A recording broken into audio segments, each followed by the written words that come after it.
Medak joint collector కూడా phone చేసి చెప్పిన, ఇదే రైతులు నాకు మాట్లాడితే మెదక్ జాయింట్ కలెక్టర్ ఫోన్ చేసి రైతులు ఇబ్బంది పడుతున్నారు పరిష్కారం చేయని చెప్పిన, కాలే.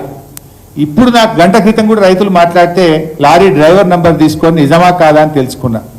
విషయం ఏంది, రైతులకు ఎందుకు ఇబ్బంది, రైతులకు ఏందట అంటే ఆ లారీ వడ్లు రైస్ మిల్లో దించి ఆ ట్రక్ షీట్ వాపస్ వస్తేనే రైతులకు వాళ్ళ పని అయిపోయినట్టు. అప్పటిదాకా రైతులు సెంటర్లోనే వెయిట్ చేస్తున్నారు.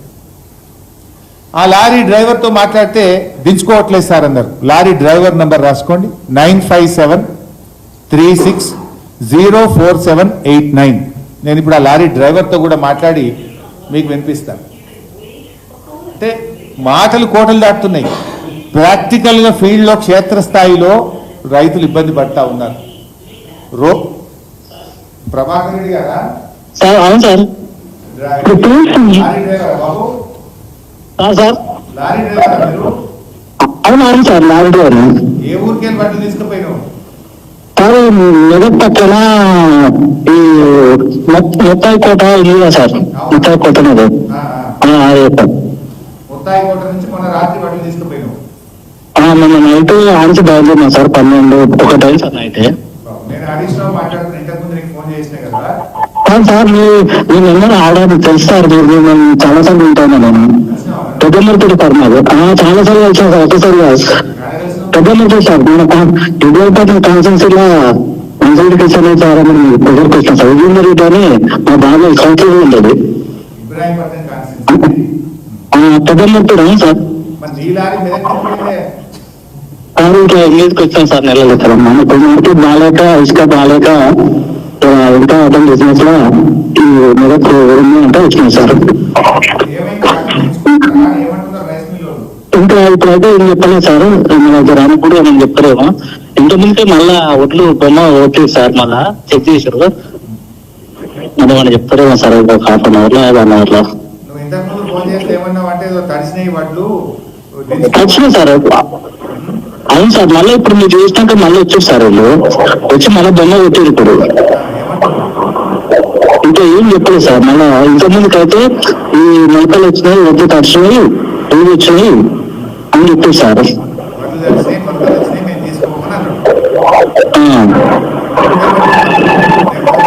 ఇప్పుడు మళ్ళీ బొమ్మ కొట్టేది సార్. ఇంకా ఏం చెప్పలేదు సార్, ఇప్పుడు బొమ్మ కొట్టుకొని వెళ్తారు సార్. చెప్పలేదు సార్. నిన్న ఉదయం నుంచి ఎదురు చూస్తాను సార్. నిన్న ఉదయం వచ్చాను. అవును సార్, మెదక్ నుంచి. ఇంకా ఇప్పుడైతే ఏం చెప్పలేదు సార్, ఒక ½ అవర్లో మన ఎక్కువ సార్. తెలియదు సార్, ఇంకేం చెప్పలేదు. ఇప్పుడు కటింగ్ అంటే మనకి నాకైతే ఫోన్ చేస్తారు కటింగ్ గురించి. అయితే వీళ్ళకే చేస్తారు సార్, సెంటర్ లోనే ఫోన్ చేస్తారు సార్ కటింగ్ ఏమంటే.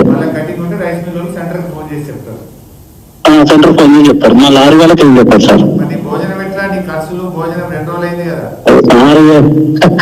భోజనం అంటే హోటల్ తినాలా సార్ ఇక్కడ. వేరే సార్ ఇంతకుముందు సెంట్రల్ ఇచ్చేది, కానీ ఆడ ఉన్నప్పుడు సెంట్రల్ భోజనం పెడుతుంది సార్. ఇప్పుడు ప్రజెంట్ గా అయితే సెంట్రల్ ఉంటే భోజనం అవును సార్ ఇస్తారు. అదే అదే భోజనం ఖర్చుగా ఇస్తారు సార్. అది మనం ఆడ అక్కడనే 3 పూటలు తింటాం సార్.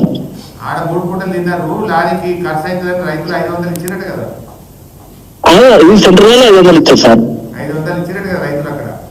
అవునవును సార్, మనకు సెంట్రల్ ఇన్ఛార్జ్ ఇచ్చింది సార్ 500. అవును సార్. ఖచ్చితంగా సార్. మీరు ఇంకో నెంబర్ ఉంది సార్, మీరు అప్పుడు లాస్ట్ ఆన్లైన్ లో 399 ఉంటుంది కదా సార్. Okay sir. నేను వెళ్దామంటే ఇప్పుడు వీలు సార్. మీరే మాకు ఫోన్ చేస్తాను, కళ్ళ కూడా ఉంటుంది సార్. సరే సార్. సార్ ఖచ్చితంగా చేస్తా సార్. ఏమంటే ఆయనకు లైవ్ వచ్చేది తెలియదు, ఆయన తెలియదు కదా. సరే, ఇప్పుడు విన్నారు కదా రైతుల పరిస్థితి ఎట్లా ఉందో చూడండి. నేను ఆ సాయిలు, ఊలం సాయిలు వెళ్ళబోయిన సత్యనారాయణ ఆ రైతులకు ఫోన్ చేస్తే 3 రోజులు లారీలు దించుకోవడానికి అవుతుందని లారీ డ్రైవర్ అన్నానికి కూడా 500 రూపాయలు ఇచ్చి పంపినాం సార్ అని రైతులు చెప్పింది. అంటే డ్రైవర్ ఖర్చును కూడా రైతులే భరించే పరిస్థితి వచ్చింది. అక్కడ పోయిన తర్వాత వడ్లు దించుకునే పరిస్థితి లేదు. దాని మీద ఎక్కడ ప్రభుత్వ యంత్రాంగం పట్టించుకున్న పరిస్థితి కానీ యాజమాయిషి కానీ లేదు. ఇక్కడనేమో మేము తడిసిన వడ్లు కొంటాం, అన్ని రకాల వడ్లు కొంటాం, చివరి గింజలా కొంటాం అని డైలాగులు అయితే సూపర్ వస్తున్నాయి. కానీ క్షేత్రస్థాయిలో పరిస్థితి మాత్రం ఇంత దుర్భరమైనటువంటి పరిస్థితి పాపం రైతులది. సో ఇప్పటికైనా ప్రభుత్వం స్పందించాలి. మేము కలెక్టర్లకు బాధ్యత పెట్టినామన్నది ఏమైంది కలెక్టర్లు? మరి ఎన్ని రోజులు ఈ రైతులు పడిగా